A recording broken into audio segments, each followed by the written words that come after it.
It's lunchtime. It might actually be lunchtime when this one comes out, as we're doing it a bit earlier in the morning. So if we miss some sort of key piece of Liverpool news, you'll know why. So we're doing it a bit sharper, aren't we? Yeah, we're getting organised and that. It's one of the many ways in which the Anfield Wrap's a constant growing living organism that just improves week by week, day by day. Mignolet, Yeah. how are you feeling about it all? Bit disturbed, to be honest. I don't get it.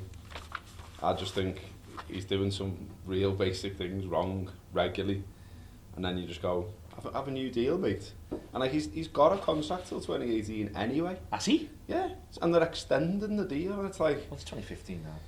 I don't know, but I don't get it. I mean, the only decent explanation that I've heard, I think was you, and you said, you know, maybe it's just to sort of safeguard the money they can get for him if they do sell him.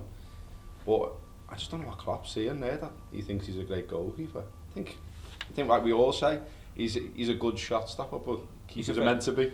He's a very good shot stopper, though. I think Keepers are meant to be. But he's all right. He's one of the best shot stoppers in the league.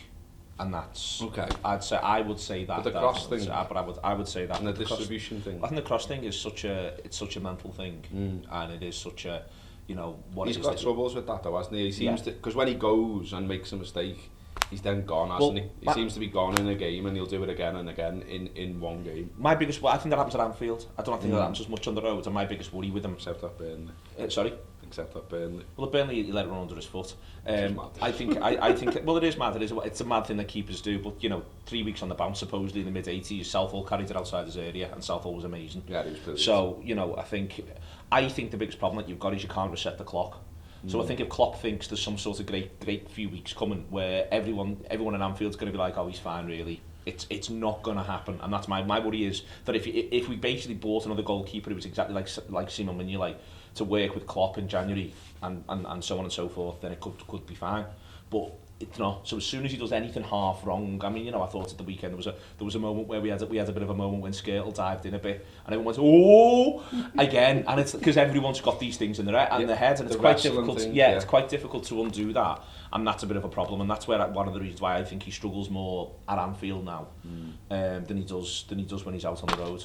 But so whether or not he's a good goalkeeper is almost become a bit pointless because lots of people don't think he is. Yeah. So how does he get it back? That's the thing, isn't it? And I don't know. The example I had was I thought there's one which he could catch, but he punches at the weekend. Mad. Well, you say it's mad, but he punched it 30 yards into touch. He's dealt with that. But everyone on the ground was fuming that he didn't catch it. And my point about this is so he can still do something now that's like 7 out of 10 right, and everyone's going to fume. Well, that one he punched though, there was no one on him, and it was about here, wasn't it? And it was like, I think that's why everyone was fuming. But he's punched it 30 yards into touch. Do you know what I mean? What I'm saying is that, yeah, you can say he should do that, but it's the equivalent, I'm trying to think of a good equivalent, it's the equivalent of maybe taking the wrong pass if you're in centre midfield, but you're still spraying it to your full-back, and he's still got the ball, you know what I mean? He's still got the ball under control. It's Everton though, isn't it? It's like this all-round game. I mean, like, you know, it annoys me that he can't kick it very far. Because I think, you know, if you're a goalie, you probably should be able to. Yeah, but then the other side of that is if he's sitting here now, he says, but I actually pinged it 50 yards to Benteke. When everyone was going, get rid, he actually pinged it 50 yards to Benteke, but no one remembers that now, everyone remembers all the other times. He played a decent ball out to the right as well, I seem to remember that was okay as well, but we now only remember all the bad bits, yeah. and that's the problem that he's got. But anyway, we'll find out if he's getting that new contract. Manager also says he's not that interested in buying anyone. Yeah, there's a line in the Mignolet stuff in the Echo that basically says, you know, he hasn't been in touch with FSG about signing anyone, basically, and it's increasingly looking like he's true to his word that he's just going to stick with the squad he's got. I suppose he hasn't been here that long. No. But, I mean, he's killing content. But there's a culture though, isn't there, in football where like everyone just thinks everything's fixed by buying. Yeah. And really it isn't. I mean, what's all the studies that like Paul Tompkins has done? What's the success rate? About 40%. Yeah. So it doesn't necessarily fix everything. You know, he seems a fella that can get rinse more out of players. So maybe he's right. Maybe he is right, but it does kill content, so you might want to rethink. Yeah, he can always change his mind, and so we'll still do the gutter and talk about people we might not buy or might buy. There we are, it's a very important thing to remember. We're not going to change our schedule for anyone, not even the Liverpool manager. Other news today, we were out of tea bags, so I went to shop, bought some Yorkshire tea. Now Yorkshire tea, we agree, it's a solid 8 out of 10 tea. Yorkshire tea, Yorkshire quality. There we go. They haven't sent us any though? No one sent us any. Barry's. This is not. Barry sent us stuff and it was lovely, really nice to Barry. I'd put it, if Yorkshire's 8, I'd say Barry's could be an 8.5. but we're trying a new tea. So this is the Yorkshire, and we're drinking it, and we're happy. It's normal. But this was also in the Tesco. It's Dorset tea, and it was in the Tesco next to this, and it's a bit reduced.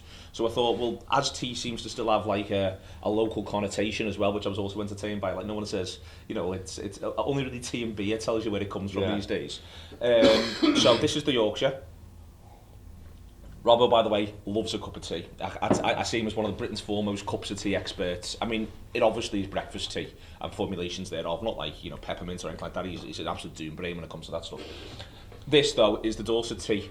So you want to get your cup of Dorset tea, and we'll do it live. Boss cup, you've given me here, Neil. I needed to demarcate, so I knew which one was which when I was making it. So I've made all the tea. This is Vancouver. Mine's multicoloured. So should we live? 3, 2, 1.